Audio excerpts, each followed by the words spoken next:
태어났을 때 이제 너가 너무 이뻐서 나쁜 천사가 너를 질투해서 너한테 이런 병을 준 거다.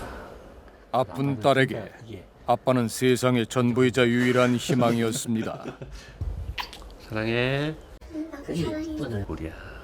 하지만 아빠는 딸의 친구를 잔인하게 살해했고 자신의 딸에게까지 그 죄값을 치르게 만들었습니다. 친구한테 수면제 왜 줬어요? 비극의 시작은 부모에게는 차마 말하지 못했던 두 딸의 만남에서부터였습니다. 집에 이랑 놀아도 돼? 안 돼. 왜? 1년도 거의 넘게 연락을 안 한 애랑 무슨 연락을 해? 안 놀았잖아. 학교에서 찢어졌기 때문에. 하늘이에게 갑자기 연락을 내 만나자고 했던 친구는 초등학교를 다닐 때는 친하게 지냈지만 서로 다른 중학교에 진학하면서 1년 넘게 만나지 않았던 초등학교 동창 헤라였습니다. 저는 어떠냐면 그 집에 누구 있는데 놀러 갈 건데 오빠 있니? 아빠 있니? 먼저 물어봐요. 그런 집은 가면 안 돼. 그래 알았어 안 갈게 하고 끝난 거예요. 그날 두 아이는 어딘가를 가다가 헤라의 제안으로 잠시 집에 들린 듯 보입니다. 머뭇거리던 하늘이가 헤라의 집에 들어간 건 12시 20분경. 그리고 20분이 채 되지 않아 하늘이는 엄마에게 전화를 걸었습니다. 12시 37분에 엄마 나 DVD 방 가도 돼? 안 돼. 학생이 DVD 방을 어떻게 가? 갈 만한 데는 못 돼. 왜 나는 안 돼? 안 돼. 엄마 이러면서 전화 끊겼어요. 하지만 누구도 예상치 못했습니다. 친구가 건넨 음료수와 영양제 속의 15 아이에게는 치명적인 양의 수면제가 녹아있었다는 사실을 말입니다. 그리고 3시간 후 잠든 하늘이와 아빠만을 남겨둔 채 헤라가 집을 나섭니다. 전날 미리 약속한 또 다른 친구들을 만나기 위해서였습니다. 그 시각 통 연락이 없는 딸이 걱정된 하늘이 엄마가 전화를 합니다. 5시 7분 정도인가 5시경에 우리 딸한테 전화를 했더니 이미 전화기가 꺼져 있었어요. 7시가 넘을 때까지 딸의 전화기는 꺼져 있었고 걱정된 엄마는 친구들에게 전화를 걸기 시작합니다. 그중 한 명이 바로 이영학의 딸 헤라였습니다. 네가 어디 있니? 아, 얘 만났는데요. 2시에 헤어졌어요. 우리 동네 앞에서. 죄송합니다. 하지만 뭔가 이상한 예감에 엄마는 다시 한 번 헤라에게 전화를 합니다. 네가 뭐 어디 간다 뭐 이런 얘기 없었어? 아니 그냥 친구 만나러 가야겠다고 급하게 갔어요. 어디 간다는 얘기 없고? 근데 너무나 태연했던 헤라의 목소리에 그것이 거짓말일 거라고는 꿈에도 생각지 못했던 하늘이 부모. 하지만 그 시각 하늘이는 헤라의 집에서 수면제에 취해 자고 있었던 겁니다. 결국 부모는 112에 실종 신고를 한 후 지구대로 와서 신고 서류를 작성합니다.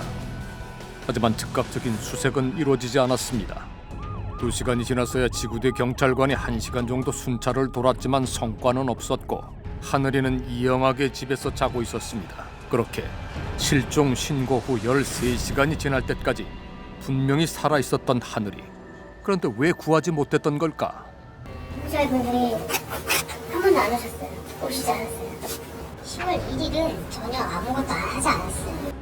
경찰이 아무것도 하지 않았던 그 시각 약에 취해 만 하루를 잠들어 있던 하늘이가 드디어 깨어났고 결국 이영학에게 살해당했던 겁니다. 하늘이를 살해한 지 5시간 후 이영학은 친구를 만나러 간 딸을 집으로 돌아오게 한 뒤 하늘이의 시신이 담긴 가방을 딸과 함께 차에 싣습니다. 이들이 향한 곳은 강원도 영월. 그곳에서 인적 드문 산길을 찾아가 하늘이의 시신을 유기했던 겁니다. 그리고 4시간 후 실종사건 수사팀의 경찰이 처음으로 부모에게 전화를 합니다. 실종 신고 후 무려 24시간 만의 일이었습니다. 피해자 부모를 만나 본격적인 수사를 시작한 건 10월 2일 점심 무렵. 신고 후 36시간 만의 일이었습니다. 오늘 30일도 우리가 신고를 해서 아침에 와가지고 마지막에 뭘 만났는지 CCTV 한두 시간 뒤져보더라도 그 아이를 통해서 집을 찾을 수 있었으니까 얼마든지 살려서 찾을 수 있었다고. 결국 실종 후 일주일 만에 차가운 시신으로 돌아온 하늘이. 하지만 경찰은 여전히 책임을 회피하기 급급합니다. 이게 뭐 결과가 이렇게 됐으니까 뭐 할 말은 없지만 이게 참 이런 일이 이제 경찰 생활 한 번 하면서 평생 하고 있으니까 아무도 예상치 못했던 죽음. 우리 아이가 만약에 그렇게 안 됐으면 제2의 희생자, 제3의 희생자가 또 나타나야 되는 거 아닙니까?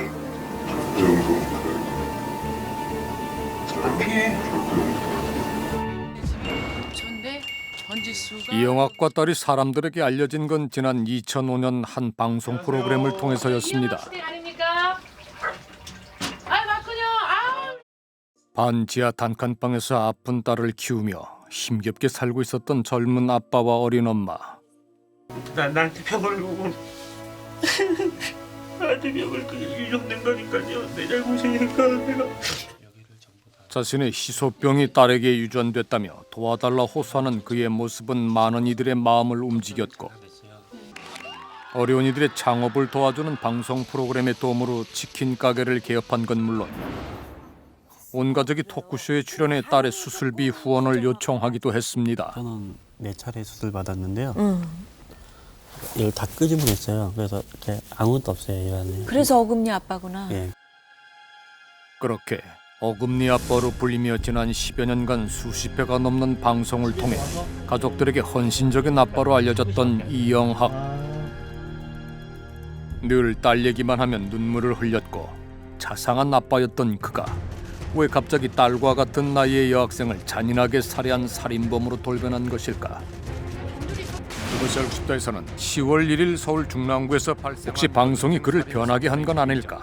우린 이영학의 과거 모습을 아는 사람을 만나고 싶었습니다. 있는 분들의 연락을 기다립니다. 방송의 도움으로 개업을 했던 치킨 가게에서 일했던 미라 씨입니다. 초반에는 매일매일 의상 와서 청소 열심히 하고 그냥 계속 처음에는 그랬는데 좀 중후반에는 그냥 거의 노는 상태로 거의 나오지는 않았던 것 같아요. 어쩌다 가게에 나오기라도 하면은 아르바이트를 하는 학생들 앞에서 성희롱에 가까운 말을 늘어놨다고 합니다. 생각이 오면 손질을 조금 해야 돼요. 근데 가게 같은 거 있는 자리가 되니까 중간에 뼈 그렇게 째주거든요. 근데 그거 보면서 뼈 닮지 않았냐고. 그의 동창들 역시 자신들이 아는 이영학은 중학교 때부터 문제 있는 언행을 했었다고 기억합니다. 자기가 얼마 전에 요만한 여자아이 초등학생을 맛있는 거 사주면서 데려다가 성폭행을 했다는 거죠. 이런 기억을 가진 사람은 동창들만이 아니었습니다. 그 어린 그 중학교 2학년 교복에다가 여자 자랑을 하고 다니는 애들한테 불러다가 이제 이렇게 조사를 해보니까 이제 그거 사실이에요. 또 아들은 문제아였고 당시 부모는 학교 운영위원을 맡았던 재력가였다고 합니다. 걔네 집이 무정부에서 되게 잘 살았어요. 외제차가 지금 그 2대가 다 있었어요. 그때 우리 앞에. 그 중에 하나가 지금 영학의 엄마였어요. 하지만 아버지의 사업이 부도나고 부모가 이혼하면서 집안은 풍비박산이 났고 부인을 만나 딸을 낳았을 때는 경제적으로 매우 궁핍했다고 합니다. 하지만 후원을 받기 시작하면서부터 생활 자체가 달라졌다는 겁니다. 후원금 들어오고 나서부터 세탁기면 TV며 그런 가전제품 싹 바꾸고 차, 소나타 며칠 있다가 또 코란도가 바뀌고. 경찰 수사 결과 후원 계좌로 들어온 돈만 2005년부터 받은 게 12억 후반으로 확인됐어요. 이 중 딸의 수술비로 쓴 돈은 10분의 1 수준에 불과합니다. 남은 돈은 과연 어디에 쓴 걸까? 일부분은 외모 치장에 쓰였습니다. 부부 모두 처음 방송에 출연할 때와는 확연히 달라진 모습으로 성형수술을 했고, 이영학은 물론 부인 역시 고가의 비용이 드는 전신 문신 시술을 받았던 겁니다. 현재 밝혀진 이영학의 범죄 경력은 전과 11범. 하지만 대부분 사기 등으로 성폭력 전과는 없습니다. 피의자 이영학은 초등학교 때 집에 놀러왔던 딸 A의 친구인 피해자를 범행 대상으로 선정하여 성적 욕구를 해소할 목적으로 범행하였다고 진술하였습니다. 어린 시절부터 성적 욕구가 강하고 집착이 심했지만 성폭력 전과는 없던 그가 갑자기 성범죄 살인범으로 돌변한 이유는 과연 무엇이었을까?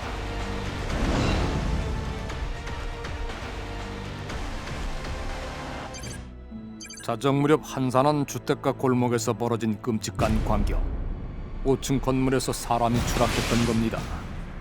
떨어진 사람은 바로 이영학의 부인이었습니다. 현장에서 심폐소생술을 실시한 후 병원으로 옮겼지만 결국 이영학의 부인은 사망했습니다.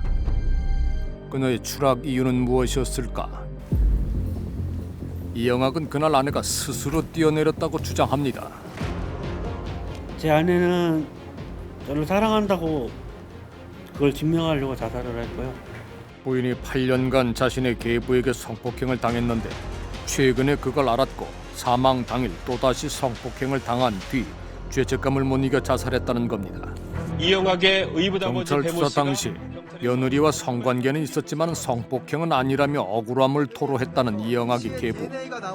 내가 지금이라도 죽고 싶은데 내가 억울해서 못 죽겠어. 다 이거 바뀌면은 대한민국에 있는 방송들 다 불러놓고 내가 기자회견하고 내가 죽을 이영학의 부인을 그런데 지난 25일 이영학의 계부는 억울하다는 유서를 남기고 숨진 채 발견됐습니다. 진실은 뭘까? 부인이 사망한 직후 마치 증거를 남기기라도 하듯 참혹한 아내의 모습을 촬영했던 이영학. 내 아내를 어떻게 만들었는지, 왜 애가 내 마누라가 이렇게 됐는지 검사가 보고. 그런데 그 아내가 사망한 지 3일 만에 성인용 채팅 사이트에 동거할 여성을 찾는 글과 사진까지 올렸던 겁니다.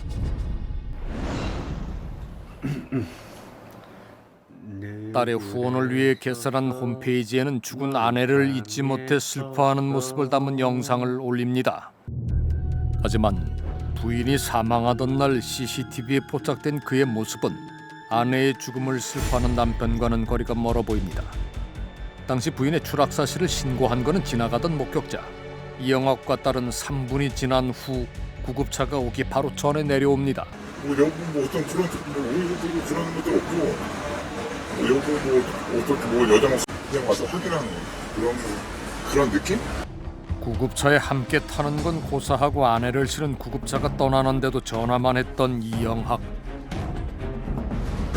그랬던 그가 카메라 앞에서는 아내의 죽음을 얘기하며 울먹입니다. 그걸 오히려 제 아내의 죽음, 자살에 대해서 좀 진실을 밝혀주십시오. 어떤 진실? 그가 밝혀달라고 주장하는 진실은 과연 뭘까? 추락날의 CCTV 영상입니다. 동트자마자 핏자국을 지우러 온 남자. 그는 이영학의 형입니다. 청소를 해야죠, 청소를. 거기 나는 장사하는 데잖아요. 아침에 나오면 카센터 사람들 장사하려고 지나가는 사람들 보잖아요. 하지만 단순히 배려의 차원이라고 보기 어려울 만큼 표백자까지 뿌려가며 꼼꼼히 바닥을 닦습니다. 게다가 잠시 후 이영학이 도착해 형을 도와 핏자국을 지웁니다. 심지어 딸까지 데려왔습니다. 누가 보더라도 납득하기 어려운 상황. 이렇게 많아 죽었으면 병원 여원실에 가 있어야지 왜 여기 닦으러 오냐는 거지. 닦을 시간이 어딨어. 이들이 지우고자 한 것은 과연 무엇이었을까? 이영학의 모습만큼이나 의문스러운 건 부인의 모습입니다. 추락 직후 부인에게 다가와 뭔가를 유심히 살펴본 사람이 있었습니다. 그는 무엇을 보고 있었던 걸까? 옷이 올라가 있었어. 쫄티 내 가슴 위에까지 올라가 있었다. 내 이제 가슴까지도 봤으니까 물씬 온몸에 물씬이더라고.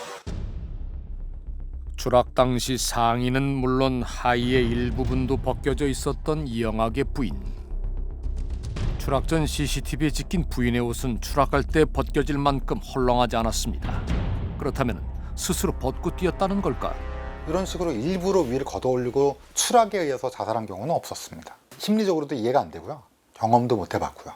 그리고 분석한 결과에서도 본 적도 없고요.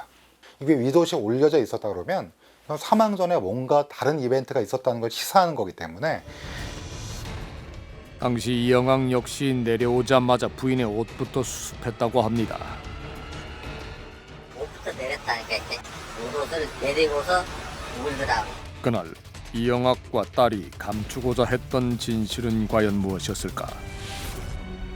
현재 경찰은 이영학이 아내에게 성매매를 시킨 증거를 확보하고 관련자들을 조사 중입니다.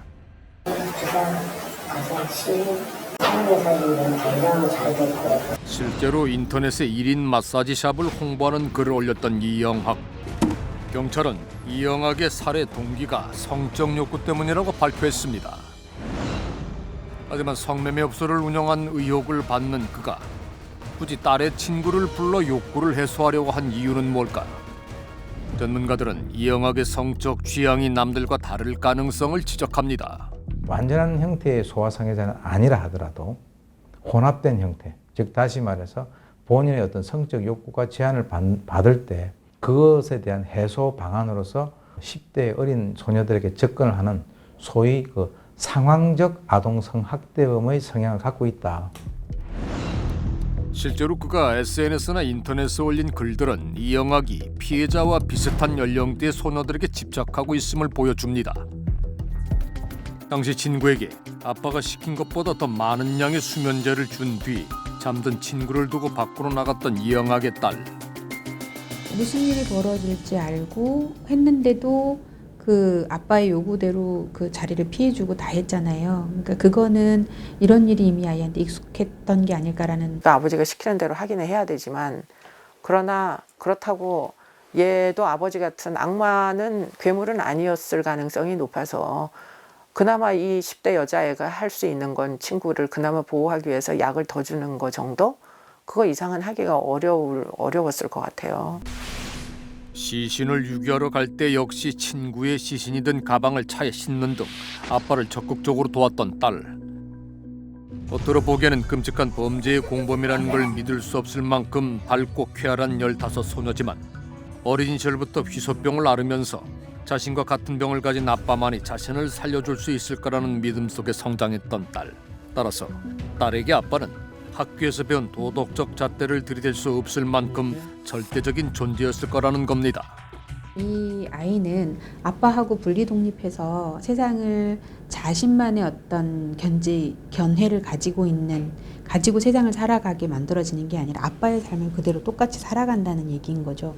얘가 정말 범죄자로 계속 자라야하는지 아니면 여기서 멈추게 할 수 있을 것인지를 결정하는 아주 중요한 지금 시점이거든요. 이영학의 딸이 살인의 공범인지 아버지의 범죄자로 키워진 또 다른 피해자인지를 판단하기 전에 우리가 놓치지 말아야 하는 건 이영학의 딸이 엄마의 죽음과 친구의 죽음에 대한 진실을 알고 있는 가장 중요한 목격자라는 사실입니다.